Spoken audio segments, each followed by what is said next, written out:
Hello everyone and welcome to another edition of June Group Fireside Chats. My name is Adam Cohen-Aslati, Head of Marketing at June Group, and I'm here with Adam Gilbert from Initiative. Very excited to have you here today. Thanks for coming. Thanks for having me. So tell us, what do you do at Initiative? What I'm responsible for is actually creating and overseeing the digital practice through which we engage both from planning through buying and all the way into measurement. Well, marketing today is very different, I believe, than marketing as it was 10 years ago. And we are in a mobile-first world. So how does the consumer journey, or what does the consumer journey look like from your vantage point in 2018? Yeah, well, let's look at it. The funnel is dead, right? There is no linear path anymore. People are constantly connected to our world today, which means they're going in and out of the buying process and their path to decision making at any given moment, and can be influenced by any channel. It feels like we're moving towards active advertising, bringing the consumer into that experience. What's your point of view there? Do you see that same transition happening on your end? Oh, absolutely. I mean, again, I think a lot of this is enabled by the data signals that are now available to us through the digital marketplace. And as more traditional channels are coming online, we have more opportunities to learn about our consumers and to create more opportunities to make more culturally relevant brand messages that actually engage and have meaning to our customers.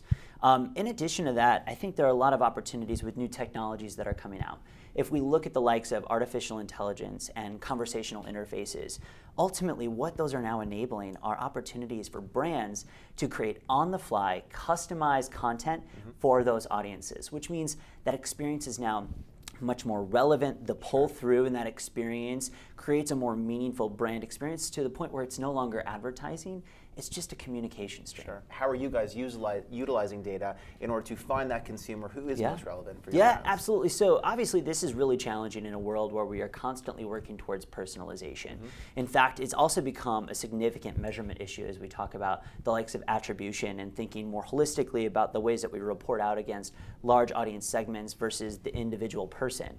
But as it relates to the ways that we look at data signals and try to sift through the right ones, it's about leveraging and capitalizing on the talent of our analytics teams to really identify what are really the principal and secondary components that are driving that engagement with the brands. Now, we talked about engaging units, engaging platforms. What is really engaging to the consumer today? What's working for your clients? Certainly we are seeing that interactive video as being a new opportunity that I think is really going to elevate the ways that consumers are engaging with brands.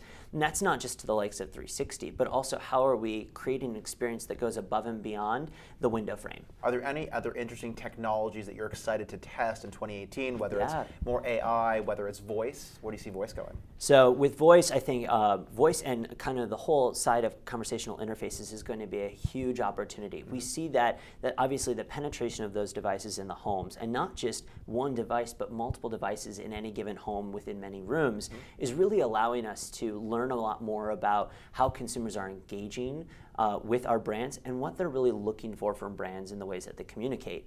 Obviously, for brands now, that means we have to really transform the ways that we're strategizing on engaging with them. So it's created a lot of challenges, but I think a lot more opportunities. And I think even more as we see Gen Z and the generations to come kind of being brought up with these technologies, we're going to see a huge shift in the way that we as marketers are going to have to engage those audiences. Adam, thank you so much for stopping by and chatting with us. It was a pleasure meeting you and chatting with you. Thanks again.